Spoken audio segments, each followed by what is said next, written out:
Will Billy Edwards be back? Let's talk about what Luke Fickell had to say about it.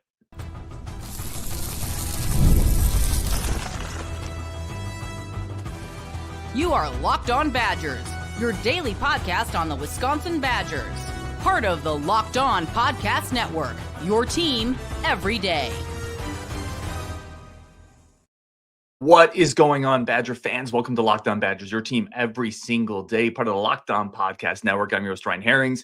Thank you for being here. Thank you for being a part of this community, making this one of your first listens every single day. Really do appreciate it. Today's episode, we are talking about what Luke Fickell had to say. Had his press conference. We're going to talk about, do we think Daniel O'Neal is going to play?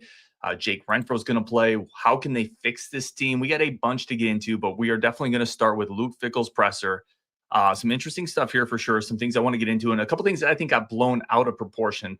So let's just jump into that. The first one, I think this is what everybody's really talking about, trying to figure out is who's going to play this week. Is Billy Edwards going to play? Is Jake Renfro going to play? Let's talk about what Luke said. He said, quote, taking just a piece of this. Yeah, I don't know about either of them. It's Monday. Both of them are going to have an opportunity to play this week. I don't know how far along that we are. He went on to say Jake Renfro now has an ankle as well. He came into last week with a knee. Now he's got an ankle. It speaks a little bit to my frustration that Renfro went back in there. I didn't think you had to risk it. I thought unnecessary, but that's fine. It is what it is.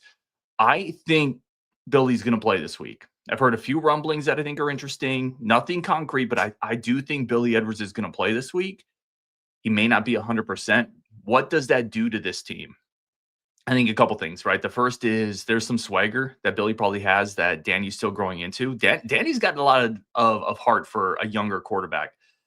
He's a guy that'll try to get people pumped up on the sideline, but Billy's a little bigger. He's been there a little longer. He came in, he took the reins of leadership right away. This feels like a moment in the season, coming off of getting beat by Bama the way you did, coming into a home game before a bye that you absolutely need to win, that having your senior leader, the guy that went to media days, the guy that came in and was the leader right away in this locker room, this feels like a moment that would be really big if he comes back. He also gives you a little bit more of an arm. And I've talked a lot about how impressive I think Daniel O'Neal has been, and I don't think he was as bad as people think against Alabama. I went back and I watched the film. He wasn't good. I don't think he was as bad as people think. But there's throws that Billy can make that I'm not sure Danny can, at least at this point in Danny's career. So I think he opens up the playbook more. He makes it a little more difficult to confuse, and he gives you a little bit of a belief factor. You having your guy back out there after you get your butts kicked a little bit, I think that's a big deal. So, and obviously for him, like, this is a guy that was at Maryland. This is where he started his career. That's where he was last year. Just from a personal standpoint, I'm absolutely rooting for him to be out there because this would be a big deal for him personally. And I always try to root for these young men, these players, these representatives of the University of Wisconsin. That would be a really cool moment for him personally. So I'm definitely hoping he's out there. And I think it could be pretty big for the team. As far as Jake Renfro, now he has an ankle and a knee. I mean, some of that's just football. You get hurt when you play, unfortunately. I imagine, and this is just me thinking here, I imagine if he was good enough to finish out that game, he's probably going to be okay with a week of rest. Now, ankles can flare up. They can swell. I don't know that for sure, but I think he's going to be out there too. So that's what Luke Fickell had to say about those guys. Let me go into this comment here. I saw some people react to this one a little more than I think they maybe should have. This is talking about the beginning of the Big Ten season. Luke Fickell was asked about this, and he said, this is the beginning of the Big Ten season. That's what we really had to focus on, the entire preseason. Not that the first three didn't matter. I think some people picked up on this and made it seem like he didn't think the first three games were important or that it wasn't a big deal. I don't think Luke Fickell was saying that at all.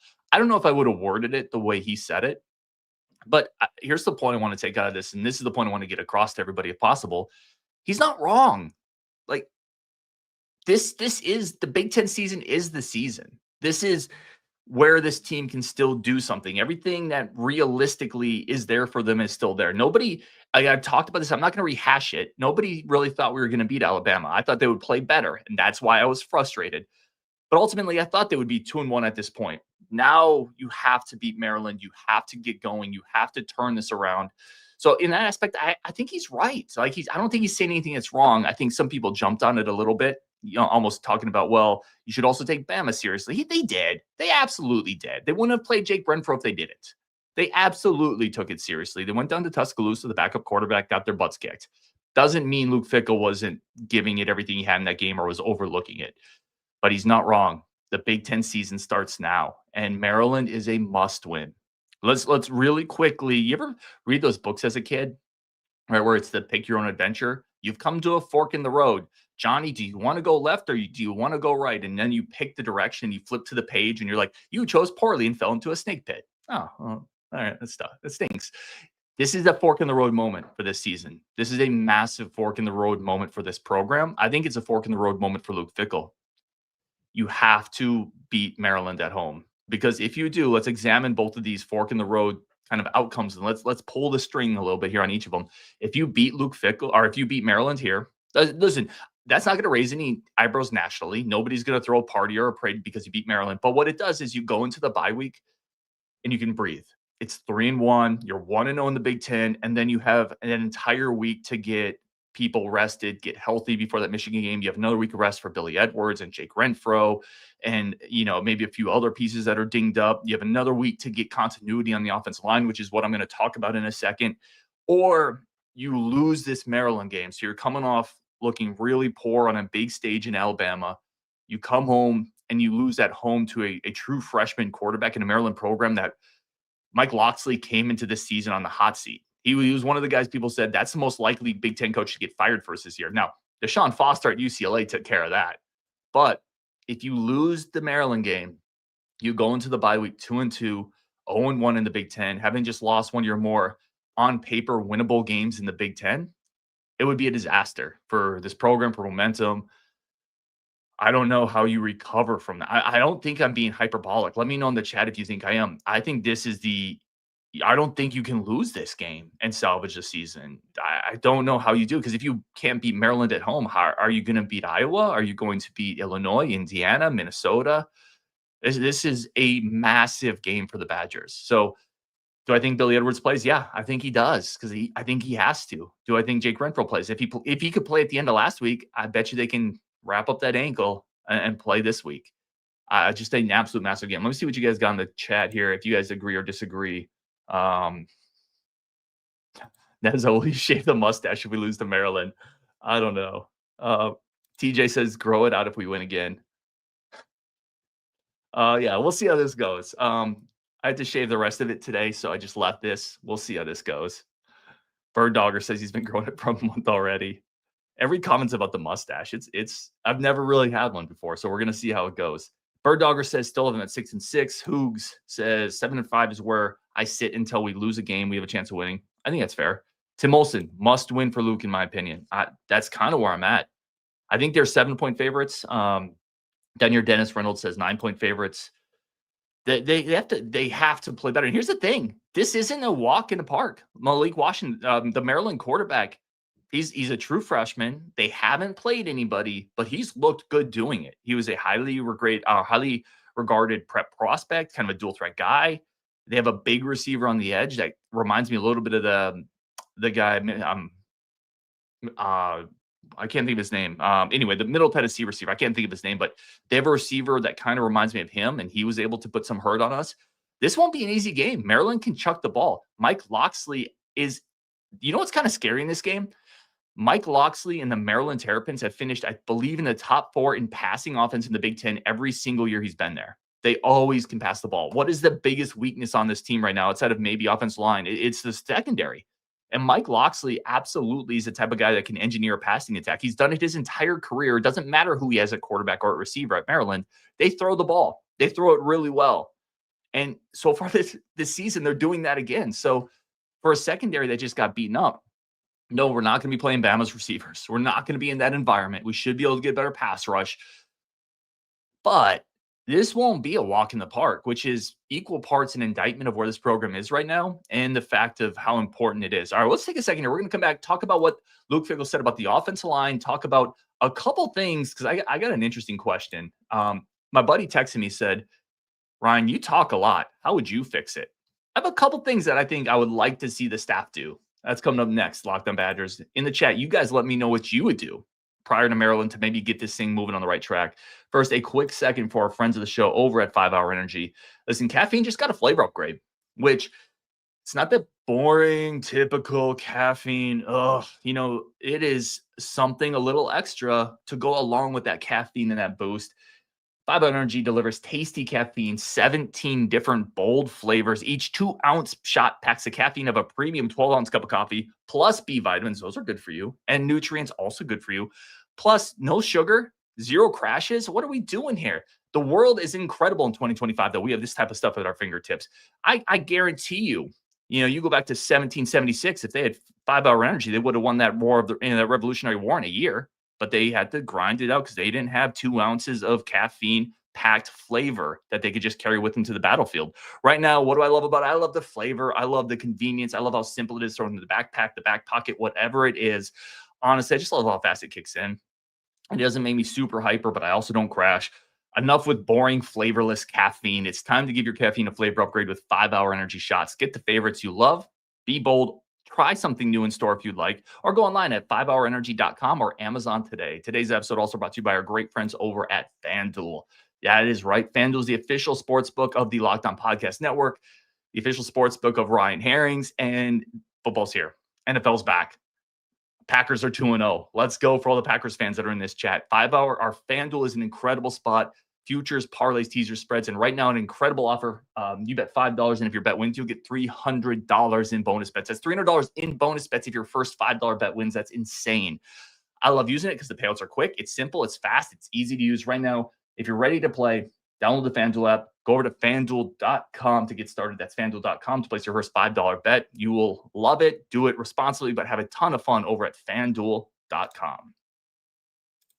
All right. Let me get into this first question here because I had a buddy texted me. He's like, dude, you're always talking about the Badgers. You're frustrated. How would you fix it? What would you do? And he was frustrated too. He's a Badgers fan too. And I thought about it for a second. And listen, it's a fair question, right? What would you do in this moment right now? A couple things got to mind right away. A couple things that I was like, okay, fair question. I think one of the first things this staff needs to do or try to do, not going to say it's easy. They got to give Vinny Anthony the ball. They have to find a way to get your playmakers the football. If you're Alabama in every spot as a playmaker, it's different. Wisconsin, most teams aren't like that. It's not just Wisconsin. You have a guy who on a kickoff return can house it against Alabama and run away from everybody on their coverage team, or at least not get tracked down by anybody on Alabama's coverage team. You will not find a more athletic group of individuals in college football than the 10 people Alabama sends out on a kickoff coverage unit. Think about that. Vinny just went by him. And then later in the game against an NFL corner, Vinny double move, just ate him up and went by him and would have had another touchdown. You got to get him the ball more. And I was going back and I was looking at this game, and you see multiple jet sweeps to Tyrell Henry, to Tretch, bubble screens to these guys. And that's awesome. And that's not necessarily Vinny's game. I'm not saying let's get Vinny every jet sweep. That's not what I'm saying. But there seems at time to be a more concerted effort to get those guys the ball than to design something that suits Vinny's game. And Vinny, I think, is an NFL receiver. I think he's absolutely an NFL athlete. You got to do more to get him the ball. You have to find more ways. And this is the downside of the egalitarian. Wait, is that the right word I'm trying to use? The equal opportunity offense that, a guy like Rajiv has talked a lot about the benefits of this. I think the pushback is sometimes you go long periods of time without getting your best player the football. You have to get Vinny the ball. He's got to touch it 4 or 5 times in a game. Quick slants, things like that, where he can get the ball and he gets north and south really quickly. If he's got to step on the defender, you hit him with a slant, he can split safeties and get you 30, 40 yards and rip off a pass. Give him an out route, comebacks, and then hit him with the double move post. They tried it on a double move, but you got to get him the ball more. He's too dynamic. He's too versatile. He's too good. So that's the first thing that popped in my head. He's got to get the ball more. And then I think they have to. The other thing I was thinking about, I'm curious where people are on this. They might need to make a decision on Renfro. If Renfro is going to be iffy and in and out, you might just need to give Corey some time to see if he can be the guy. And the only reason I say that is there needs to be continuity on the offense line going forward. And if we're going to continue to kind of pull Jake in and out, if he's not, I don't know if that really helps the line build. I don't know if there's a great answer there, but I think continuity on the offense line is a massive part of this. They figured out the tackles. I think they like Cub and Brunner. If Renfro's going to constantly be kind of in and out, it might make sense to shut that down for a little bit and just let Corey take it. I thought Corey looked pretty good against Alabama. Really limited snaps, but maybe you develop more continuity that way. Those are the first two things that popped in my head. I'm curious what y'all think. Let me throw this in here too. Luke Fickell was asked about the offensive line, and he said essentially, quote, it's not a spot for redshirt freshmen typically. I'm paraphrasing there because I don't remember his exact quote, and I actually deleted his quote from my banners over here. But he talked about, it's not a spot for redshirt freshmen. They're having to take a lot in. They're having to do more than they probably should at this point. And some of the complexities of playing the defense, it's messing with them a little bit. That's all true. You see that on film. Alabama stunts really had tremendous impact against the young Wisconsin offensive line. It messed them up. There is a scenario here where next year, this is a really good thing for these players, right? Next year, Mandel is a redshirt sophomore. Coverly's a redshirt sophomore. Corey's a redshirt sophomore. You're going to have Kevin Haywood back. I am not saying that to punt on this year. I am saying that there is I believe, a light at the end of this offensive line tunnel. These kids are really talented. They are. The offer list backs it up. The film backs it up. The fact that they're playing as redshirt freshmen, which is partially a result of what's going on the offensive line, but they're also ahead of some other players that are older than them. This is a really talented young group that's making young group mistakes. They're going to get better. And I think if they can get through this season, figure some stuff out, there's a scenario where this is a strength of the team next year if they can add to the depth a little bit. I think next year you could have Haywood, Brunner, Corey, Coverly, Mandel with some interesting young backups there. This could be really good going forward for this group. These lumps that they're taking now, I think there's benefits to this. Obviously, you would like if you could work it in a little less urgently, but I do like this young group a lot. I want to really emphasize that I would not punt on the offensive line, the talent here. I think it's an experience thing right now. So I thought that was interesting. Let me throw some comments in here to see if anybody agrees or disagrees. Alien Space says front seven is good. That's another thing Luke Fickell talked about, the emphasis on stopping the run and how successful they've been this year. That's a really, really good point. Alien Space says this game is more winnable than Iowa. Family Man tie, biggest game of Luke's career. I mean, that's massive, but I'm telling you, if you don't win this game, this could go off the rails a little bit. It really could. And I'm going to be there. I'm going to be cheering. I'm going to be in the crowd. I'm going to be with our boy Curtis. I think Zach Bartz is going to be there. I think Justin's going to be there. We're going to be cheering like hell because ultimately we're Badger fans. But that doesn't, you can't just keep not moving forward. This game has to be a win because you have to go into that bye week 3-1. You have to with the schedule coming up. You've got to get Maryland at home against a freshman quarterback because if you don't, I can't see how you're beating the other teams if you can't get this one. Bill Woj, good friend of the show, man. Former Navy guy as well. Maryland throws the ball. Badgers in trouble. Yeah, they can throw the ball. Alien Space says Cox. Yep, I think that's the guy, the bigger receiver on the edge.